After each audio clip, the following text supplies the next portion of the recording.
This is the discussion portion of 1984, Chapter 1, Paragraph 17, and I have selected 4 vocabulary words. We have to wallow, to hover, which we've done before. We're always going to go back and talk about words that we've already done.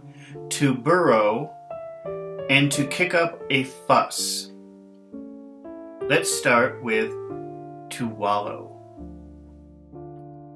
The word wallow is kind of like a rolling around motion, usually in some kind of liquid like water or mud. It's something you might see an animal do. If you have a dog or a cat, or you've seen a dog or a cat, sometimes they like to roll around on their back, and that's kind of a wallowing motion. Wallow can be used in a lot of abstract ways too. One popular expression, if you want to say that you're very happy, you can say you're happier than a pig wallowing in shit. I should add, by the way, that you always must be wallowing in something. So you could be wallowing in victory, you could be wallowing in self-pity, that means maybe feeling sorry for yourself.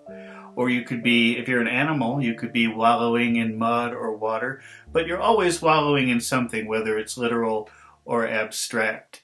Now, back in paragraph 4, we talked about the word hover, which means to be above something and to stay in one place above something.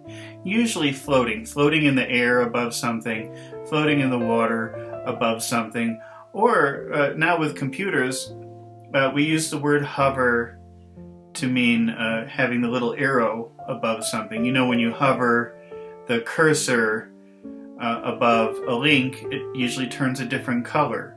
So hover means staying above something, floating above something, usually in the water or the air.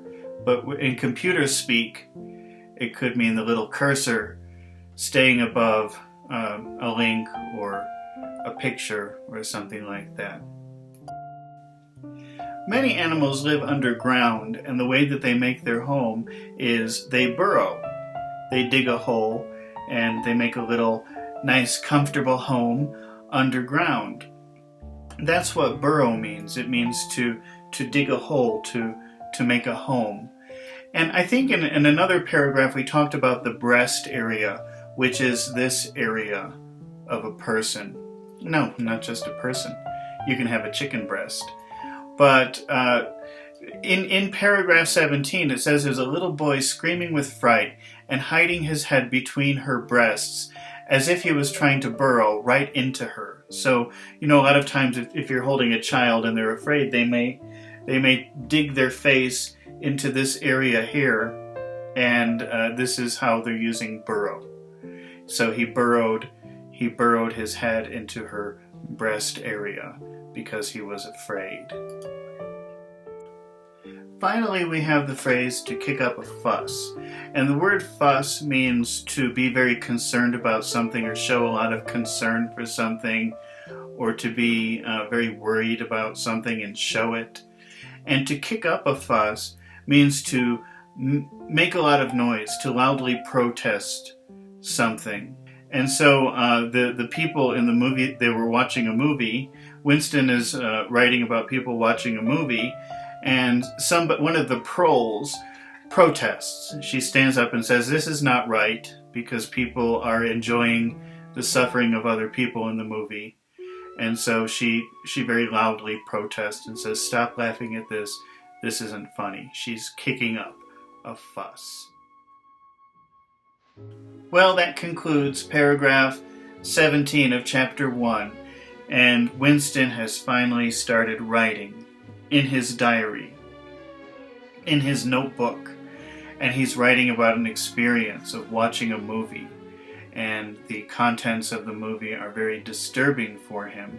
And what is even more disturbing for him is the reaction of the audience. They are enjoying the suffering of other people, until one common person, one non-party member, a prole, as they're called in the book, protests. She stands up and says, "Why are you enjoying this? This is horrible."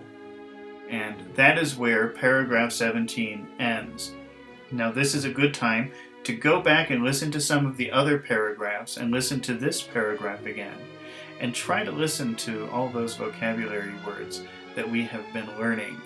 See if you can remember them. See if you can remember what they mean before you continue to paragraph 18. Okay? Now, if you found this useful, if you enjoyed this and you found it helpful, please press the like button. And if you'd like more, if you want to learn more vocabulary, if you want to improve your English even more, then hit the subscribe button.